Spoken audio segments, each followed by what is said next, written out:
সবাইকে আসসালামু আলাইকুম। কেমন আছো সবাই? চলে এলাম শিখর একাডেমিক প্রোগ্রামে। তোমাদের সবার সাথে আমি ডক্টর আরমান হোসেন রানী। আজকে পরিপাক এবং শোষণ চ্যাপ্টারের ৩য় লেকচার নিয়ে। তোমরা আমাকে ক্লিয়ারলি দেখতে পাচ্ছ কিনা এবং শুনতে পাচ্ছ কিনা কমেন্টে জানিয়ে দাও, এবং তোমরা সবাই কেমন আছো সেটাও কমেন্টে জানিয়ে দাও। মাসুমা মৌ, নাসরিন, ওবায়দুল, লিজা, ওয়ালাইকুম আসসালাম। কেমন আছো তোমরা সবাই? নিঝুম, রূপা, নাজিফা, রিজওয়ান, প্রমা, শিউলি, নিঝুম, রিজওয়ানা, মিম, জেরিন, মারুফ, হাবিবা, ফাতেমা, রত্না, রুবি, আফরিন, জাহিদ, সামিয়া, হিমা, আব্দুর রহমান, রাফিয়া, রাকিবা, তৈয়বা। এই যে এখন সবাই কমেন্ট করতেছে, এই নাম পড়া শুরু করলেই তখন সবাই কমেন্ট করা শুরু করে দেয়। আচ্ছা, তাবাসসুম, মৃত্তিকা, রাকিবা, তানজিনা, তাওহিদা, আলভিন। ওকে, হ্যাঁ, ওয়ালাইকুম আসসালাম। আমিও অনেক ভালো আছি। তো আশা করি তোমরা অনেক ভালো আছো। তো আজকে আমরা পরিপাক এবং শোষণ চ্যাপ্টার, আমরা গত ক্লাসে পরিপাক এবং শোষণ চ্যাপ্টার দ্বিতীয় লেকচারটা নিয়ে আলোচনা করেছিলাম। আজকে আমরা এটার ৩ নম্বর লেকচার নিয়ে আলোচনা করব। তো আমরা পরিপাক এবং শোষণ চ্যাপ্টারে যে দুইটা লেকচার নিয়ে আলোচনা করেছিলাম, লেকচার 1 এবং লেকচার 2, এই দুইটা লেকচার তোমরা প্রিভিয়াস ইয়ারের কোশ্চেন, অ্যাডমিশন টেস্টের কোশ্চেন বিশেষ করে তোমরা সলভ করেছো কিনা সবাই আমাকে একটু কমেন্টে জানিয়ে দাও। এটা তোমরা অ্যাডমিশন টেস্টের গাইড থেকে অ্যাডমিশনের এমসিকিউ গুলো সলভ করেছো কিনা আমাকে একটু কমেন্টে জানিয়ে দাও।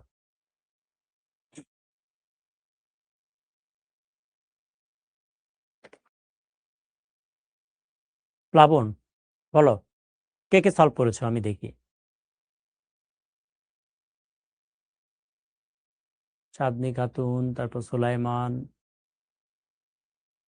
কেন সলভ করেনি? অনেকে সলভ করেনি, কেন সলভ করবে না?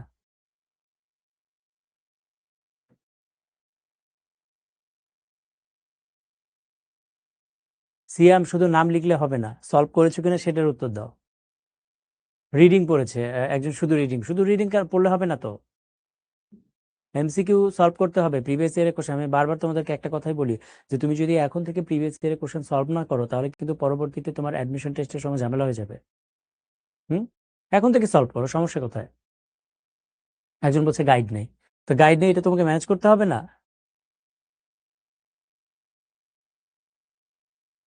ওকে,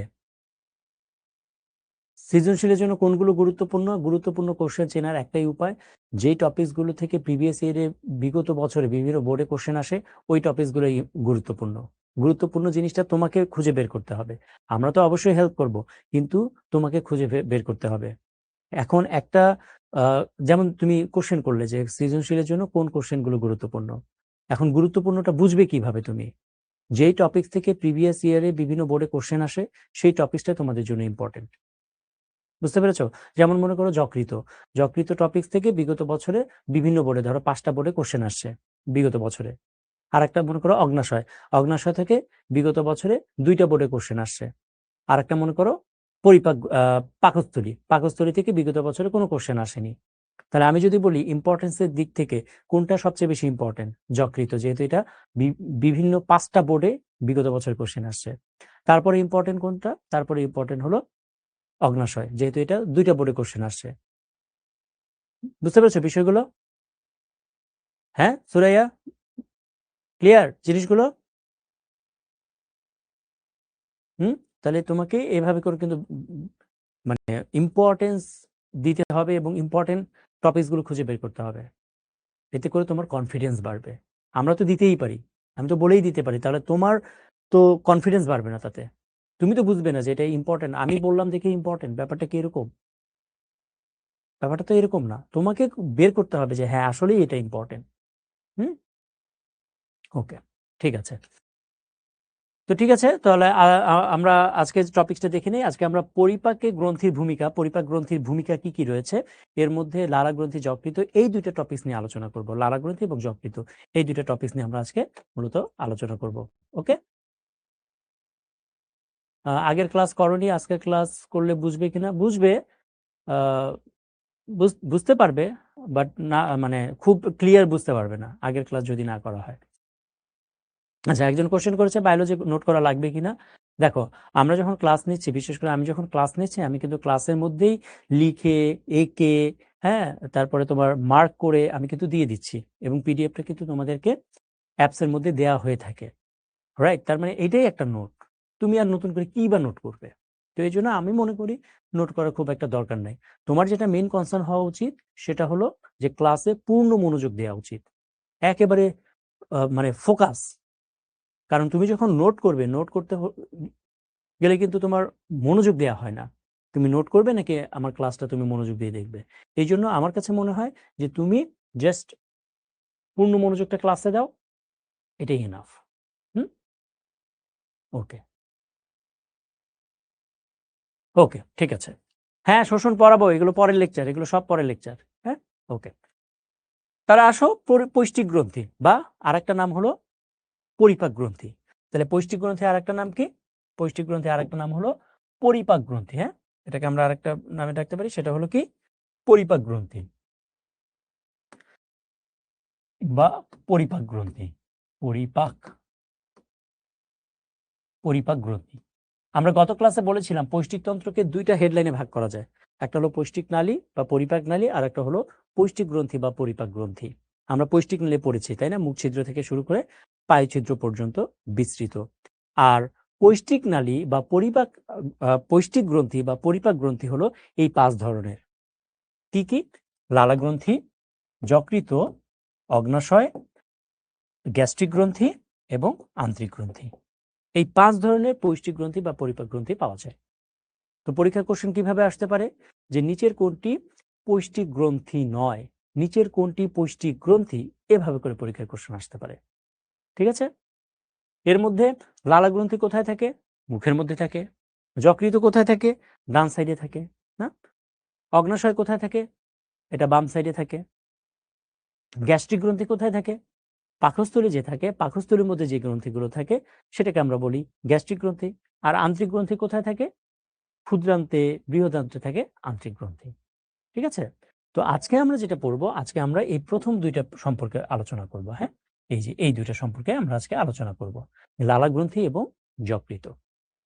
আমরা গত ক্লাসে বলেছিলাম লালা গ্রন্থির কথা, তোমাদের কি মনে আছে? গত ক্লাসে বলতো আমাদের লালা গ্রন্থি সংখ্যা কয়টি? কে বলতে পারবে? লালা গ্রন্থির সংখ্যা কয়টি? দেখি, গত ক্লাসে বলেছিলাম। মারুফ বলছে 3টি, তারপরে রিজওয়ানা বলছে 6টি, রাফিয়া বলছে 3টি। ওকে, তাহলে যারা 3টি বলছো তারা ভুল। আমি জিজ্ঞেস করেছি লালা গ্রন্থির সংখ্যা কয়টি। যখন টি কথাটা আসবে তখন উত্তর হবে 6টি। আমি যদি জিজ্ঞেস করি লালা গ্রন্থি সংখ্যা কত জোড়া, তখন উত্তর হলো 3 জোড়া। বুঝতে পেরেছ? হুম, একজন উত্তর দিচ্ছে 5টি। লালা গ্রন্থি কি 5টি? হুম, গ্যাস্ট্রিক গ্রন্থি, পরিপাক গ্রন্থি বা পৌষ্টিক গ্রন্থি হলো 5টি,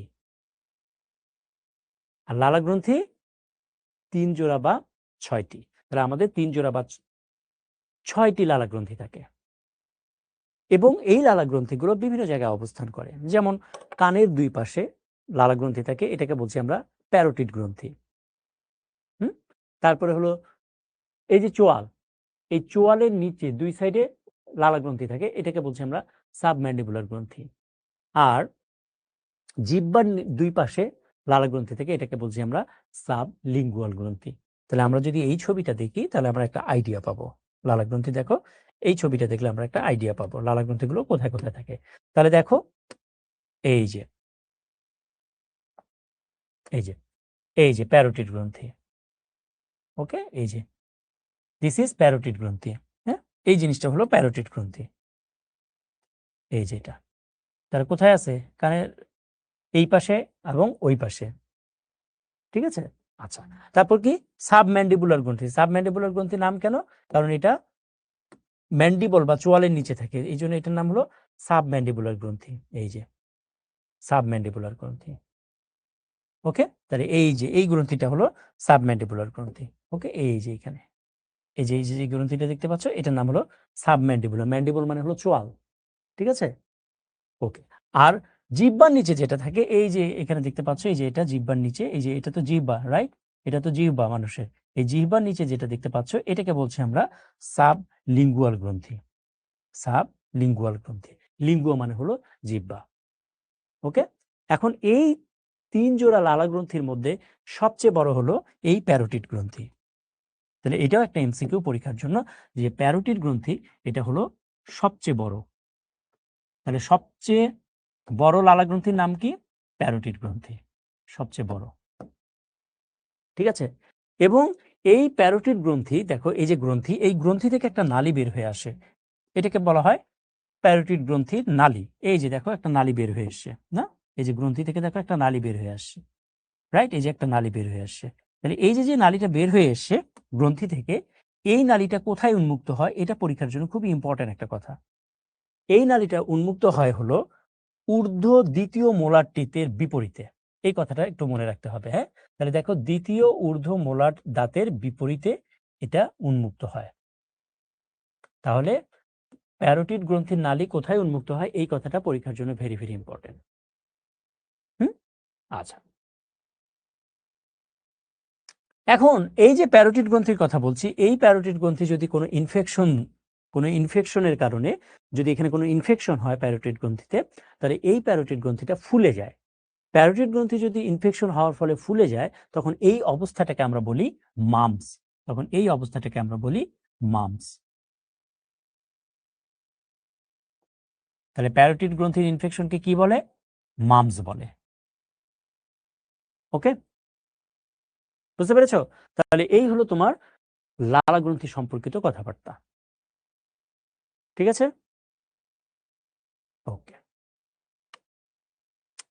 এখন আসো, লালা গ্রন্থি থেকে যে রসটা নিঃসৃত হয়, যে জিনিসটা নিঃসৃত হয়, সেটাকে বলছি আমরা লালা। তাহলে লালা গ্রন্থি থেকে কি নিঃসৃত হয়? লালা বা লালা রস নিঃসৃত হয়। তাহলে এই লালা রস কোথা থেকে নিঃসৃত হচ্ছে? এগুলো নিঃসৃত হচ্ছে লালা গ্রন্থি থেকে। লালা গ্রন্থি বলতে ওই যে প্যারোটিড গ্রন্থি, সাবম্যান্ডিবুলার, সাবলিঙ্গুয়াল গ্রন্থি, এই জিনিসগুলো। ঠিক আছে, এই বুঝতে পারছো? হুম,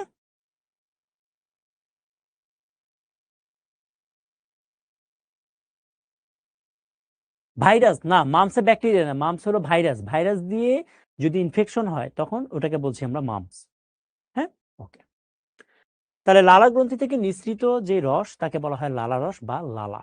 আমরা যেটাকে থুতু বলি, এই যে আমরা যে থুতু বলি না, এই থুতুর, এটাই কিন্তু এক ধরনের লালা, এটাই হলো লালা। এখন এই থুতুর মধ্যে কি কি জিনিস থাকে, এই থুতুর মধ্যে কি কি জিনিস থাকে সেটা আমরা একটু দেখি। তাহলে লালার মধ্যে উপাদান কি কি থাকে? দেখো, পানি থাকে, বিভিন্ন রকমের গ্যাস থাকে, তারপরে হলো কিছু কোষীয় উপাদান থাকে, অজৈব পদার্থ থাকে এবং জৈব পদার্থ থাকে। এগুলো হলো লালার মধ্যে থাকে বা আমাদের থুতুর মধ্যে থাকে। এর মধ্যে দেখো, থুতুর মধ্যে 95 থেকে 99.5%ই থাকে পানি। তার মানে থুতুর মধ্যে অধিকাংশ পার্সেন্টেজই হলো পানি, আর বাকি এগুলো থাকে। আমাদের জন্য যেটা ইম্পর্টেন্ট, বিশেষ করে এমসিকিউর জন্য যেটা ইম্পর্টেন্ট, সেটা হলো যে লালার মধ্যে কি কি এনজাইম থাকে। এই এনজাইমের নামগুলো আমাদের জন্য ইম্পর্টেন্ট। কি কি এনজাইম থাকে? তাহলে লালা রসে বা লালাতে দেখো টাইলিন নামক এনজাইম থাকে। ওকে, তারপরে মল্টেজ নামক এনজাইম থাকে, মল্টেজ। ওকে, আচ্ছা, তারপরে কি, আমি ইম্পর্টেন্ট এনজাইমগুলোর নাম বলছি। হ্যাঁ, লাইসোজাইম নামক এনজাইম থাকে, এই যে লাইসোজাইম। তাহলে টাইলিন, মল্টেজ, লাইসোজাইম। তোমরা মনে রাখবে টাইলিন এনজাইমের আরেকটা নামই হলো alpha salivary amylase. Alpha salivary amylase, salivary amylase.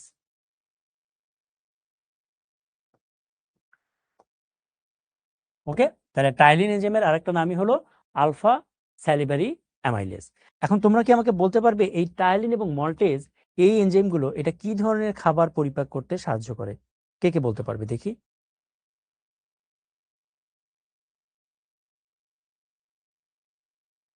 হুম, টাইলিন এবং মল্টেজ কি ধরনের খাদ্য পরিপাকে সাহায্য করে? ভেরি গুড, মাইমুনা, মারুফ, ইয়াসিন, সামিয়া, রকিবা, ভেরি গুড। তাহলে টাইলিন এবং মল্টেজ এরা কি ধরনের খাবার পরিপাক করে? শর্করা জাতীয় খাবার পরিপাক করে, তাই না? যেটা তোমরা অলরেডি পড়েছো। তাহলে এগুলো শর্করা জাতীয় খাদ্য পরিপাকে সাহায্য করে। লাইসোসোম এনজাইমের কাজ হলো এই যে লালারসে বা মুখের মধ্যে যদি কোনো জীবাণু ঢুকে থাকে, তাহলে এই লাইসোসোম এনজাইম এটা করবে কি? সেই জীবাণুটাকে ধ্বংস করবে। জীবাণু ধ্বংস। ওকে। আর কি? মিউসিন নামে একটা কথা আছে, দেখো মিউসিনের কাজ কি? মিউসিন এনজাইমটা করে কি? এই যে লালা আছে না, লালা যে পিচ্ছিল, একটু পিছলা পিছলা না, কেন পিচ্ছিল? কারণ এই মিউসিন থাকে। তাহলে মিউসিন করে কি? এই লালাকে পিচ্ছিল করে। এতে সুবিধা কি? এতে সুবিধা হলো এই যে আমাদের যে খাদ্য আমরা খাই, মুখের মধ্যে খাবার যে নিচ্ছি, এই খাবারটা পিচ্ছিল হয়। খাবার পিচ্ছিল হলে সুবিধা কি? তাহলে খাবারটা ইজিলি তোমার অন্ননালী হয়ে পাকস্থলিতে যাবে। ঠিক আছে ঐশ্বরিয়া? হুম, বুঝতে পারছো? এখন একজন কোশ্চেন করেছে লালারসের কাজ কি? তাহলে আমি যে কথাগুলো বললাম এগুলোই তো লালারসের কাজ। আমি কি বললাম? আমি বলেছি টাইলিন মল্টেজ কি করে? শর্করা পরিপাক করে। হ্যাঁ, মোহাম্মদ হামিম বলছে মল্টেজ মল্টেজ তো প্রোটিনকে ভাঙে। মল্টেজ প্রোটিনকে ভাঙে? এতদিন এটা শিখলে তুমি? হামিম বলতেছে যে স্যার ভুল হলো তো, মল্টেজ তো প্রোটিনকে ভাঙে। বলো কি করি তোমাদেরকে? মল্টেজ প্রোটিনকে ভাঙে? আচ্ছা, তাহলে আমরা যদি বলি লালারসের কাজগুলো কি কি, তাহলে কাজগুলো দেখো, শর্করা পরিপাকে সাহায্য করা, জীবাণু ধ্বংস করা, তারপরে খাদ্যকে পিচ্ছিল করা, তাই না? এগুলোই তো হবে। বুঝতে পেরেছ? ওকে। আরো বইয়ের মধ্যে আরো কাজ আছে, ওগুলো একটু দেখে নিও। এগুলো হলো মেইন কথা, মেইন কথাবার্তা, লালারসের মেইন কথাবার্তা। ওকে। আচ্ছা, এরপরে আসো সবচেয়ে ইম্পর্টেন্ট যেটা, সেটা হলো যকৃত। তাহলে লালার আমরা কাজগুলো অলরেডি পড়েছি। এছাড়া তোমার লালার মধ্যে যে বাইকার্বনেট থাকে, হ্যাঁ, বাইকার্বনেট কি করে? লালার যে অম্লতা, লালার পিএইচ কত? 6.2 থেকে 7.4। লালার পিএইচ 6.2 থেকে 7.4 লালার পিএইচ। আমরা যদি বলি লালার পিএইচ, তাহলে লালার পিএইচ কত? 6.2 থেকে 7.4। ওকে। তাহলে বাইকার্বনেট কি করে? এটাকে নিউট্রাল করে। 7.4 মানে কি? একটু বেশি না? একটু বেশি তো। আচ্ছা, তাহলে 6.2, 6 মানে কি? অম্ল। তার মানে লালা কিছুটা আম্লিক বা অম্ল জাতীয়। তাহলে বাইকার্বনেট করে কি? এটাকে নিউট্রাল করে। ওকে। তো এরকম আরো অনেকগুলো কাজ আছে, এই কাজগুলো একটু দেখে নিতে হবে। তারপর এই যে ক্লোরাইড আয়ন থাকে লালার মধ্যে, এই যে ক্লোরাইড থাকে, এই ক্লোরাইড করে কি? এটাকে সক্রিয় করে। এই যে এই টাইলিনকে সক্রিয় করে হলো ক্লোরাইড আয়ন। এই যে টাইলিনকে সক্রিয় করে হলো ক্লোরাইড। ক্লোরাইড, এই ক্লোরাইড করে কি? এই টাইলিন যে এনজাইমটা, এই এনজাইমটাকে সক্রিয় করে। ঠিক আছে, সক্রিয় করে।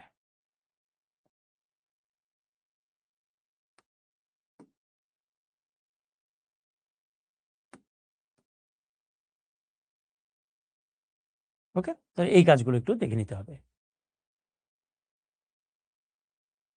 একজন বলছে লালা যদি খেয়ে ফেলি তাহলে কি কিছু হবে? তুমি তো লালা প্রতিনিয়ত খাচ্ছ, এটা কি নতুন কিছু? লালা তো প্রতিনিয়তই খাচ্ছ। আর একজন সুস্থ মানুষ প্রতিদিন 1200 থেকে 1500 মিলিলিটার লালা ক্ষরণ করে। হ্যাঁ, 1200 থেকে 1500 এত মিলিলিটার লালা ক্ষরণ করে প্রতিদিন সুস্থ মানুষ। ওকে, এখন আসো যকৃত। যকৃত এটাকে আমরা বাংলায় বলি যকৃত, ইংরেজিতে বলা হয় লিভার, এবং আরেকটা ভাষায় এটাকে বলা হয়, সেটা হলো কলিজা। তাহলে আমরা যেটাকে কলিজা বলি সেটাই কিন্তু যকৃত, কলিজা আলাদা কোনো কিছু না। যকৃত এবং কলিজা একই জিনিস। ঠিক আছে, বলে না কলিজা বড় তার মানে যকৃত বড়, এরকম বলি আমরা। আরাফাত আলী বলতেছে লালা কি ব্যাকটেরিয়া? আরে লালা মানে থুতুরে বাবা, এটা ব্যাকটেরিয়া হবে কেন? থুতুর আর একটা নামই হলো লালা। ঠিক আছে, ওকে, আচ্ছা। যকৃত, তাহলে যকৃত মানেই হলো কলিজা, যাহাই কলিজা তাহাই যকৃত। আচ্ছা, এই যে আমরা যে যকৃতের কথা বলছি, এই যকৃত হলো আমাদের দেহের সবচেয়ে বড় গ্রন্থি। তাহলে যদি বলা হয় এটা একটা এমসিকিউ, দেহের সবচেয়ে বড় গ্রন্থির নাম কি? উত্তর হলো যকৃত, সবচেয়ে বড় গ্রন্থি। তাহলে সবচেয়ে বড় গ্রন্থির নাম কি? যকৃত। তাই স্বভাবতই কোশ্চেন আসে, তাহলে দেহের সবচেয়ে ছোট গ্রন্থির নাম কি? তাহলে সবচেয়ে ছোট গ্রন্থির নাম কি? তোমাদের মধ্যে কেউ কি উত্তর দিতে পারবে এটা? দেহের সবচেয়ে ছোট গ্রন্থির নাম কি? কে উত্তর দিতে পারবে বলো তো? দেহের সবচেয়ে ছোট গ্রন্থির নাম কি?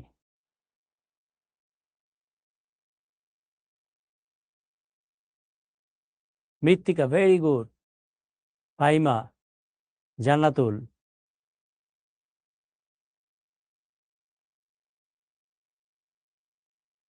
একজন বলে জানি না। জাবিন,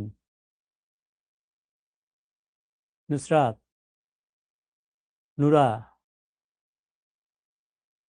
রজত, ভেরি গুড। তার সবচেয়ে ছোট গ্রন্থির নাম হলো পিটুইটারি গ্রন্থি। এই পিটুইটারি গ্রন্থি কোথায় থাকে? এটা অবস্থানটা বলতে পারবে কেউ? পিটুইটারি গ্রন্থি কোথায় থাকে? হুম, পিটুইটারি গ্রন্থি কোথায় থাকে? মস্তিষ্কে থাকে, ঠিক আছে। ওকে, এখন আমরা যে যকৃতের কথা বলছি, এই যকৃতের এটা প্রধানত, যকৃতের প্রধানত দুইটা খণ্ড। আমি যদি এই ছবিটা দেখাই, দেখো এই যে মাঝখানে এই অংশটা দিয়ে যদি দেখাই, তাহলে এটার কয়টা খণ্ড? দুইটা না? একটা হলো ডান খণ্ড, এই যে এটা হলো ডান খণ্ড, এটা বাম খণ্ড। এখন আমি যদি জিজ্ঞেস করি বলো তো কোন খণ্ডটা সবচেয়ে বড়, উত্তর কি হবে? সবাই আমাকে একটু কমেন্টে জানিয়ে দাও। যকৃতের প্রধান দুইটা খণ্ড, তাহলে প্রধান খণ্ড কয়টা? প্রধান খণ্ড হলো দুটা। তাহলে যকৃতের প্রধান খণ্ড হলো দুইটি। কি কি? একটা হলো ডান এবং আরেকটা হলো বাম। আমার কোশ্চেন হলো, এটা কিন্তু মেডিকেল অ্যাডমিশন টেস্টে কয়েকবার কোশ্চেনটা এসে, কোন খণ্ডটি সবচেয়ে বড়? উত্তর কি হবে? জেরিন, পৃথিবীর সবচেয়ে সহজ একটা প্রশ্ন তোমাকে আমি করলাম না? নুসরাত, নুরা, মারুফ, পৃথিবীর সবচেয়ে সহজ কোশ্চেন করছি কিন্তু এটা। রিঙ্কু, ওকে, তাহলে সবচেয়ে বড় কি? এই ডান খণ্ড। তাহলে এই ডান খণ্ডটা সবচেয়ে বড়। এটা কিন্তু অ্যাডমিশন টেস্টের কোশ্চেন, মেডিকেল অ্যাডমিশন টেস্টের কোশ্চেন, সবচেয়ে বড়। ঠিক আছে। এছাড়া আরো দুটো খণ্ড থাকে, আরো দুটো খণ্ড থাকে, একটাকে বলা হয় কোয়াড্রেট লোব এবং আরেকটা হলো কডেট লোব। তাহলে এরকম চারটি অসম্পূর্ণ খণ্ড নিয়ে তৈরি সর্বমোট। যকৃতের মধ্যে প্রায় 500 ধরনের বিক্রিয়া হয়ে থাকে। ওকে, প্রায় 500 ধরনের বিক্রিয়া, 500 ধরনের বিক্রিয়া। তাহলে 500 ধরনের বিক্রিয়া যকৃতের মধ্যে সংঘটিত হয়ে থাকে। তাহলে বিক্রিয়া সংঘটিত হচ্ছে যকৃতের মধ্যে, তাহলে কি আমরা যকৃতকে রসায়নাগারের সাথে তুলনা করতে পারি কিনা বলতো? ল্যাবরেটরির সাথে আমরা তুলনা করতে পারি কিনা? সাব্বির বলতো, যকৃতকে তাহলে আমরা ল্যাবরেটরি বা রাসায়নিক রসায়নাগার হিসেবে তুলনা করতে পারি কিনা? পারি। তাহলে এই জন্য যকৃতকে বলা হয় জৈব রসায়নাগার। তাহলে এটা একটা পরীক্ষার কোশ্চেন, হ্যাঁ, যে যকৃতকে কেন জৈব রসায়নাগার বলা হয়? জৈব রসায়নাগার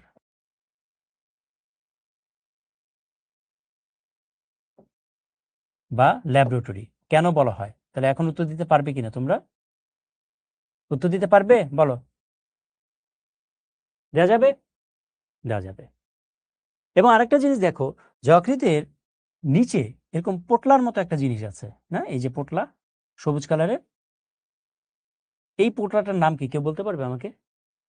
এই যে এখানে যে সবুজ কালার একটা পোটলার মতো অংশ দেখতে পাচ্ছ, এই পোটলাটার নাম কি বলো? কে বলতে পারবে? Tanzina, very good. ওয়াও, তোমরা তো সবাই পাচ্ছ। রজত, নুরা, তোমরা কি আগে পড়েছো নাকি এটা? কিভাবে পারো এটা? রাইসুল, সুস্মিতা, ইশরাত, রাকিবা, নুরা, মারুফ, তোমরা কি পড়েছো আগে? এই চ্যাপ্টারটা কি পড়েছো? হুম? তোমরা কি এই চ্যাপ্টারটা আগে পড়েছো নাকি? না পড়ে কিভাবে পাচ্ছ এটা? Rinku, very good. তাহলে এটা হলো পিত্তথলি। বাংলায় বলা হয় পিত্তথলি, পিত্তথলি। ইংরেজিতে বলা হয় গল ব্লাডার বা গল ব্লাডার।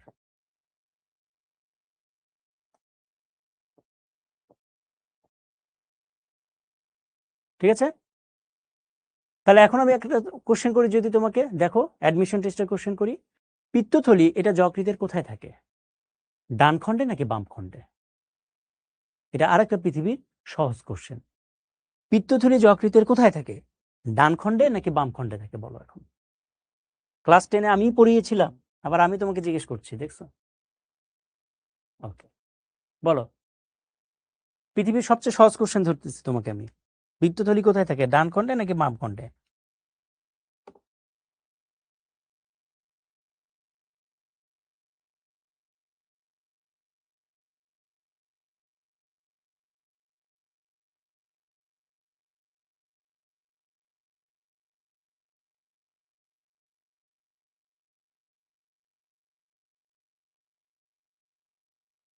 ভেরি গুড, ডান খণ্ডে। ঠিক আছে, তাহলে দেখো আমরা কিন্তু অনেকগুলো প্রশ্নের উত্তর পেয়েছি অলরেডি। ওকে, আচ্ছা, এখন আমরা একটা যকৃতের গঠন দেখব। খুব ভালো করে লক্ষ্য করো যকৃতের গঠনটা।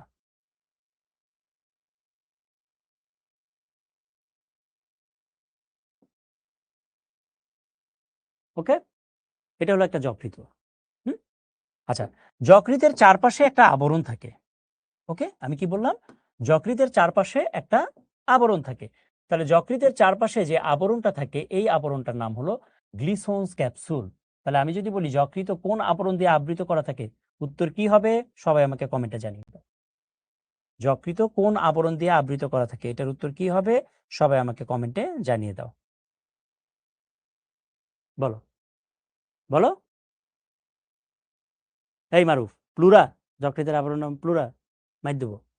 তাহলে যকৃতের আবরণের নাম কি? Glisson's capsule. তাহলে গ্লিসন্স ক্যাপসুল নামক আবরণ দিয়ে যকৃত আবৃত করা থাকে। এটা কিন্তু অ্যাডমিশন টেস্টের কোশ্চেন। ঠিক আছে, ওকে। এখন এই যে গ্লিসন্স ক্যাপসুলের কথা বললাম, এই যে আবরণটা, এই আবরণটা করে কি? এটা যকৃতকে বিভিন্ন রকমের প্রকোষ্ঠে ভাগ করে। তাহলে গ্লিসন্স ক্যাপসুল এই আবরণটা করে কি? যকৃতকে বিভিন্ন প্রকোষ্ঠে ভাগ করে, এরকম ষড়ভুজাকার প্রকোষ্ঠে ভাগ করে। ওকে,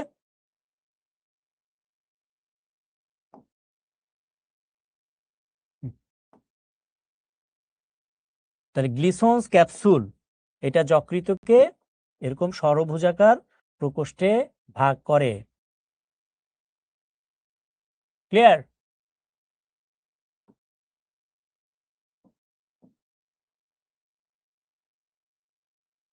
তাহলে এই যে ষড়ভুজাকার প্রকোষ্ঠে ভাগ করলো, এই যে প্রকোষ্ঠের কথা বলছি, এই প্রকোষ্ঠগুলোকে বলা হয় লোবিউল। এই প্রকোষ্ঠগুলোর নাম হলো লোবিউল। তাহলে গ্লিসন্স ক্যাপসুল এটা যকৃতকে বিভিন্ন লোবিউলে ভাগ করে। ঠিক আছে, তাহলে এগুলো হলো এক একটা লোবিউল। ক্লিয়ার? আচ্ছা, প্রতিটা লোবিউলের ভেতরে অসংখ্য কোষ থাকে। তাহলে কি বললাম? প্রতিটি লোবিউলের ভেতরে বহুভুজাকার অসংখ্য কোষ থাকে। এই যে বহুভুজাকার অসংখ্য কোষ থাকে।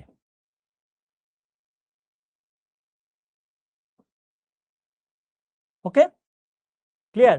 তাহলে এরকম আমি একটু ইয়ে করে রাখি। তাহলে কি? প্রতিটি লোবিউলের ভেতরে বহুভুজাকার এরকম অসংখ্য কোষ থাকে।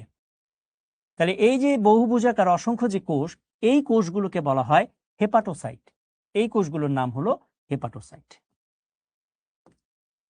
হেপাটোসাইট। তাহলে আমি যদি বলি যকৃতের কোষের নাম কি, উত্তর কি হবে?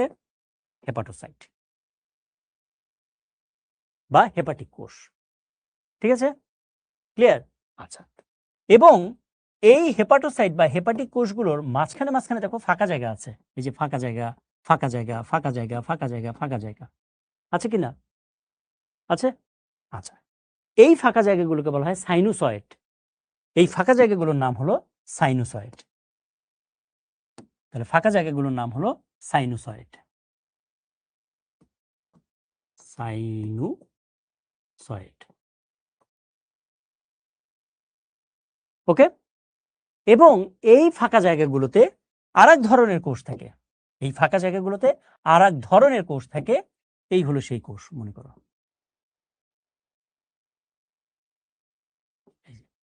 এই যে আরেক ধরনের কোষ থাকে। হ্যাঁ, এই যে এই কোষগুলোকে বলা হয় ম্যাক্রোফেজ। আর লিভারে যেসব ম্যাক্রোফেজ অবস্থান করে, লিভারের ম্যাক্রোফেজকে বলা হয় কাফ্ফার কোষ। ঠিক আছে, তাহলে এগুলোকে আমরা বলতে পারি কাফ্ফার কোষ। ওকে, তাহলে এগুলোর নাম আমরা বলতে পারি কাফ্ফার কোষ। কাফ্ফার কোষ, তাহলে এগুলো কি ম্যাক্রোফেজ টাইপের কোষ। তাহলে লিভারের ম্যাক্রোফেজকে কি বলে? কাফ্ফার কোষ বা কুফার সেল। বুঝতে পেরেছ? ক্লিয়ার? এই পর্যন্ত ক্লিয়ার? আমরা জানি যে কোনো ম্যাক্রোফেজের কাজ কি? জীবাণু ধ্বংস করা। যে কোনো ম্যাক্রোফেজের কাজ কি? জীবাণু ধ্বংস করা। তাহলে কাফ্ফার কোষের কাজ কি বলো এখন? তাহলে কাফ্ফার কোষের কাজ কি হবে? জীবাণু ধ্বংস করা। জীবাণু ধ্বংস করা নাকি? এই তো কথা। তাহলে কাফ্ফার কোষের কাজ কি? জীবাণু ধ্বংস করা।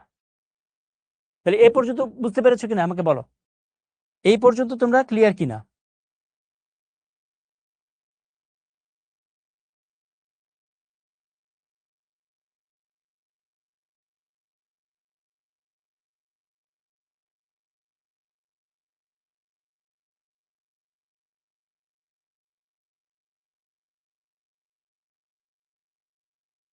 সবাই ক্লিয়ার?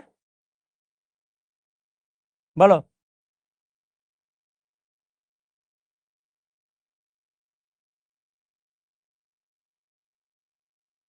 ওকে, যেমন আমাদের যে লোহিত রক্তকণিকা থাকে, মারা যায়, লোহিত রক্তকণিকা মারা যায়। তাহলে লোহিত রক্তকণিকা যে 120 দিন পর মারা যায়, মারা যাওয়ার পরে এই কাফ্ফার কোষ করে কি? ওই লোহিত রক্তকণিকাকে ভেঙে ফেলে। ঠিক আছে, ওকে। তাহলে কাফ্ফার কোষ কি বললাম? আরেক ধরনের কোষ, যেই কোষ এই হেপাটোসাইট গুলো মাঝখানে মাঝখানে যে ফাঁকা জায়গা, যেটাকে আমরা সাইনোসয়েড বলছি, সেই সাইনোসয়েডের মধ্যে থাকে কাফ্ফার কোষগুলো। ঠিক আছে, ওকে। আচ্ছা, আর এই যে আমরা যে হেপাটোসাইটের কথা বলছি, এই হেপাটোসাইটের একটা কাজ আছে। এই হেপাটোসাইটের কাজ হলো, এই যে হেপাটোসাইটের কথা বলছি না, এই হেপাটোসাইটের কাজ হলো এগুলোই পিত্তরস তৈরি করে। তাহলে হেপাটোসাইটের কাজ কি? হেপাটোসাইটের কাজ হলো পিত্তরস তৈরি। তাহলে কি করে এটা? পিত্তরস তৈরি। পিত্তরস তৈরি। তাহলে পিত্তরস কে তৈরি করে? হেপাটোসাইট তৈরি করে। বুঝতে পেরেছো? তাহলে হেপাটোসাইটের কাজ হলো পিত্তরস তৈরি করা। তাহলে আমি কি বলতে পারি না লিভারের একটা কাজ হলো পিত্তরস তৈরি করা? এই কথাটা আমরা বলতে পারি কিনা বলো? এই কথাটা আমরা বলতে পারি কিনা? তাহলে লিভারের একটা কাজ হলো পিত্তরস তৈরি করা। এই পিত্তরস তৈরি হওয়ার পরে এই পিত্তরসটা জমা থাকে হলো পিত্তথলির মধ্যে। ঠিক আছে, ওকে। এই লোবিউলগুলোর মাঝখানে মাঝখানে এরকম কেন্দ্রীয় শিরা থাকে, এটাকে বলা হয় কেন্দ্রীয় শিরা। প্রত্যেক লোবিউলের মাঝখানে এরকম কেন্দ্রীয় শিরা থাকে। ওকে, এটাকে বলছি আমরা কেন্দ্রীয় শিরা। কেন্দ্রীয় শিরা, লোবিউলগুলো মাঝখানে মাঝখানে কেন্দ্রীয় শিরা থাকে। ঠিক আছে, আচ্ছা। এখন একটা জিনিস দেখো, এটা একটা নালী, এটা আর একটা নালী।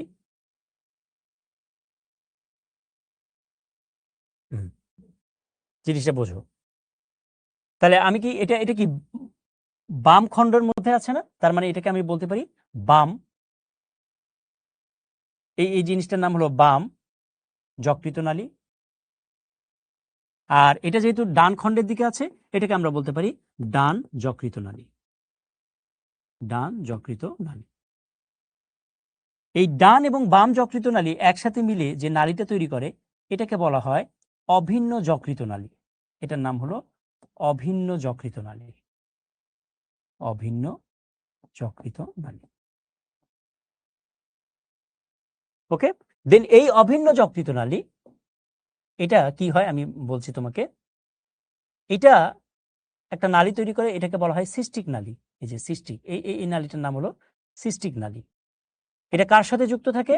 এটা যুক্ত থাকে হলো এই যে আমরা যে একটু আগে গল ব্লাডারের কথা বললাম না, পিত্তথলি, এই পিত্তথলির সাথে যুক্ত থাকে। তাহলে এটা হলো পিত্তথলি, পিত্তথলি, আর এটা হলো সেই সিস্টিক নালী। ওকে, তাহলে সিস্টিক নালী, সিস্টিক নালী। ঠিক আছে, এখন এই সিস্টিক নালী আর অভিন্ন যকৃত নালী এই দুইটা একসাথে মিলিত হয়ে আরেকটা নালী তৈরি করে। এই যে এই হলো সেই নালী। তাহলে সিস্টিক নালী এবং অভিন্ন যকৃত নালী এই দুইটা মিলে এই যে নতুন যে নালীটা তৈরি করলো, এই যে নতুন যে নালীটা তৈরি করলো, এই নালীটার নাম হলো অভিন্ন পিত্তনালী, অভিন্ন পিত্তনালী, পিত্তনালী। বুঝতে পারছো? এখন এই নালীটা কোথায় উন্মুক্ত হয়? এই নালীটা উন্মুক্ত হয় কোথায় আমি দেখাই তোমাকে। এটা মনে করো ডিউডেনাম, এই যে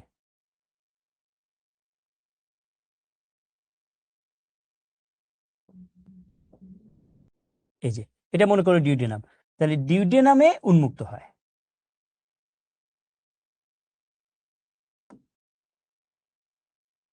এটা যদি ডিউডেনাম হয়ে থাকে তাহলে এটা উন্মুক্ত হয় হলো এই ডিউডেনামে।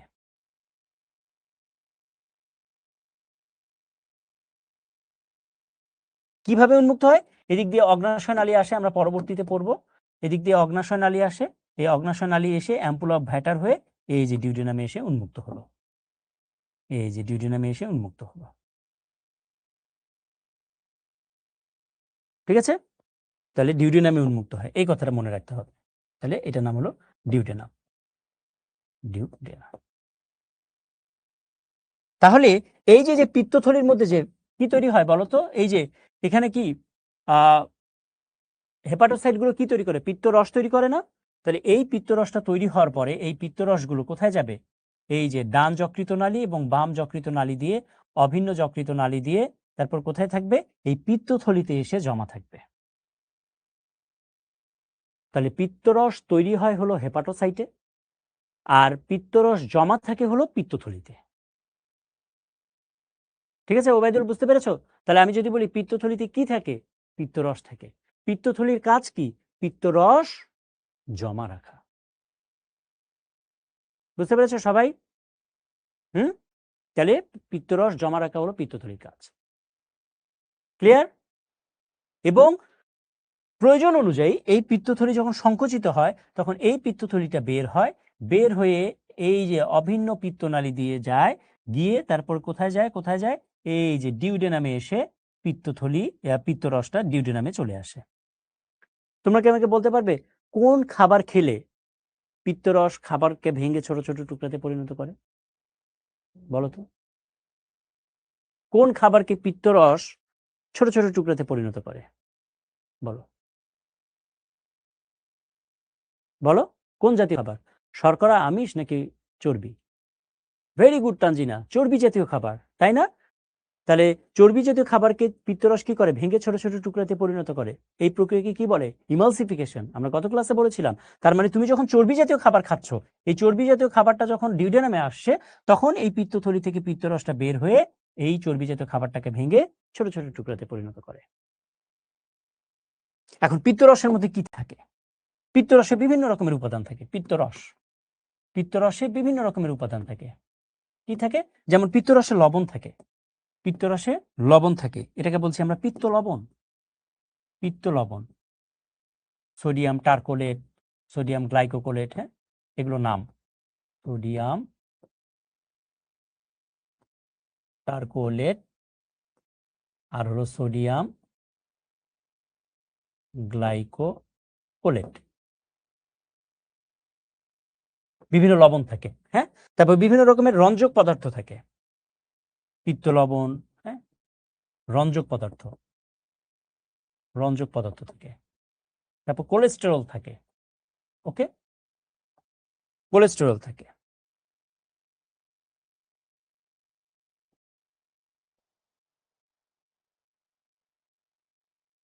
রঞ্জক পদার্থ বলতে কি কি থাকে রঞ্জক পদার্থের মধ্যে? তোমার বিলিরুবিন থাকে, হ্যাঁ, বিলিরুবিন এগুলো থাকে, এই জিনিসগুলো থাকে। তাহলে এই যে পিত্তরসের যে উপাদানগুলোর কথা বলছি, এই উপাদানগুলোর এই যে পিত্ত লবণ, এই যে পিত্ত লবণ, এই পিত্ত লবণটাই মূলত ওই চর্বি জাতীয় খাবারটাকে ভাঙে, চর্বিকে ভাঙে। বুঝতে পেরেছো? তাহলে পিত্তরসের কোন অংশটা, পিত্ত লবণ যে অংশটা, এই পিত্ত লবণ অংশটাই চর্বি জাতীয় খাবারটাকে ভেঙে ফেলে, ভেঙে ছোট ছোট টুকরাতে পরিণত করে। তাহলে তানজিনা এখন জিজ্ঞেস করছে, তাহলে পিত্তথলি যদি মানুষের না থাকে তাহলে কি সমস্যা হবে? তুমি উত্তর দাও।